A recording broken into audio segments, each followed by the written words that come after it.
En 2017, Timothée avait impressionné les téléspectateurs du jeu de TF1 Les 12 coups de midi, avec une série de 83 participations.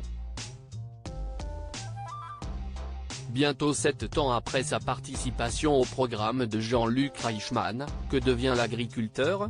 En 13 années de diffusion, Les 12 coups de midi est devenu l'un des rendez-vous quotidiens les plus populaires du petit écran. À l'heure du déjeuner, des millions de Français retrouvent l'incontournable Jean-Luc Reichmann accompagné de 4 candidats venus s'affronter dans l'espoir de briguer le prestigieux titre de maître de midi. Avec de solides connaissances, certains y sont parvenus.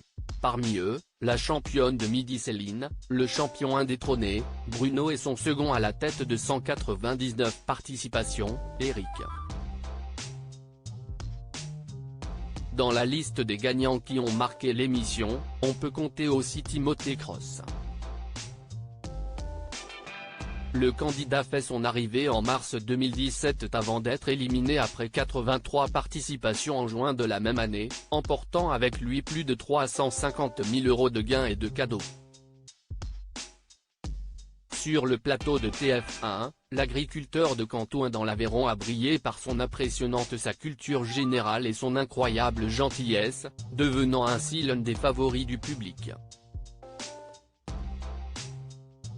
C'est donc avec grand enthousiasme que les aficionados de jeux télévisés le retrouvent en 2021 auprès de l'animateur Samuel Etienne dans Question pour un champion.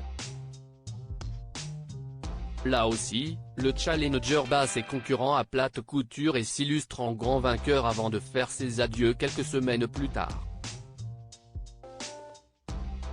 Un champion serein depuis, le 9e plus grand champion des 12 coups de midi a déjà fait son grand retour dans l'émission lors du combat des maîtres en 2021, puis le quiz des champions, en 2023.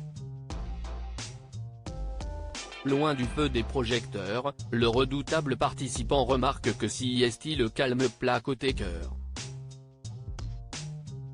Après une histoire avec une dénommée Floriane dont il s'est séparé en 2019, le célibataire se confie sur sa situation amoureuse un peu au point mort en juin 2022 à un Jean-Luc Reichmann curieux. En attendant de peut-être le retrouver dans une nouvelle saison de L'amour est dans le pré, le jeune homme se consacre à son exploitation agricole qui se porte bien, malgré la récente crise sanitaire. Dernièrement, il s'est même lancé dans un nouveau projet très personnel. À la ville, tout va bien donc.